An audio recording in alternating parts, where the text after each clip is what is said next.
It's week 14, day 94 of my full-time chronic pain rehabilitation journey. I'm Jason, and today I'm going to talk about how I measure progress. It's something I call bounce back time. First, though, a quick status update. Today had the potential to be a tragedy, but it turned into a triumph. What this means is that I am becoming more resilient, objectively so, because I know that the old me would have stayed in bed today. Overall, sleep deprivation, this cumulative sleep deprivation that I've been accruing over the last several weeks, is kind of killing me. I can tell that my mind is compromised, it is not working as well as it normally does, and many of the techniques I use to get through my day are not working as well as they did before, which kind of makes sense since my brain is not really operating at optimal capacity.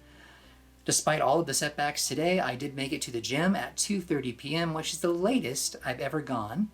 But the important point is that I did go. The tip today is to use distraction as a tool. I do try to avoid television as much as possible. However, there are times when using a distraction to keep your mind off difficult things or feelings can be a useful tool. The problem is when it becomes a habit and your primary coping mechanism. So as long as you're using it sparingly and not using it all the time, there really is no problem. So for example, last night when I realized I was not going to go back to sleep no matter what I tried, I used my regular, toolkit, none of it worked. I actually let myself watch a movie, which I know violates my sleeping best practices, but I kind of needed something to keep my mind off what I was feeling. It was quite difficult to cope with, and a little bit of distraction helped. On today's topic, how to measure progress in bounce back time. What is bounce back time? Bounce back time is the time it takes from you to get knocked down when something really does a number on you and throws you for a loop-de, to actually getting back up on your feet. So the duration of time between those two events, getting knocked down and getting back up, is essentially what I call bounce back time. And progress means that not that you don't get back knocked down, that's going to happen. And it happened to me yesterday, actually. Last night was very, very difficult, and I struggled to get going for the day. I really did. But the point is, I did get back up, and compared to other days like the one I experienced today, I would not have gotten back up at all on the same day, and maybe not for a couple of days. So the fact that I got back up in the same day is amazing. It means I'm becoming more resilient, and I have data to essentially prove it. All right, last night was, bar none, the most difficult night I've encountered in my journey. None of the techniques in my toolkit worked. I could not go back to sleep after waking up after about 2 to 3 hours of sleep, which obviously is not enough. And given my cumulative sleep deprivation, it was definitely not enough. And I could feel my mind failing me. I was essentially losing control of my mind. It was like a wild stallion. When I usually meditate, I go off, my mind wanders about every, 40 to 45 seconds to a thought, and then I bring it back. Last night, it was wandering every 5 seconds. It was a crazy show, and it was one I did not want to experience, but that's what was happening.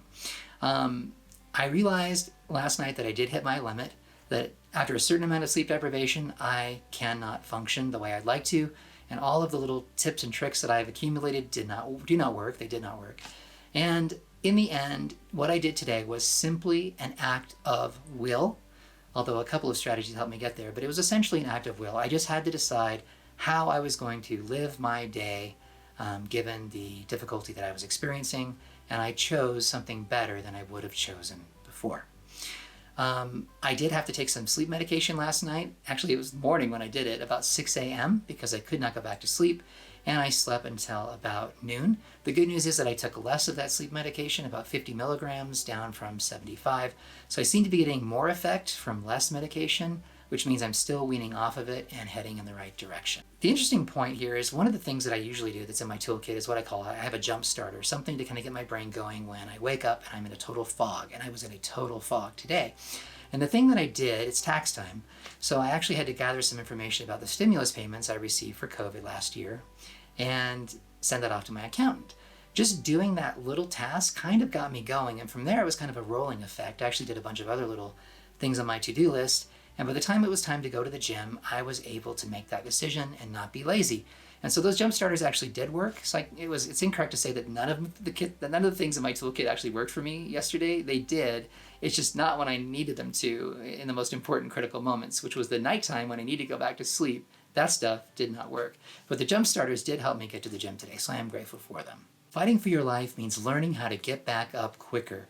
Progress is measured not by staying on your feet, but by how fast you find your footing.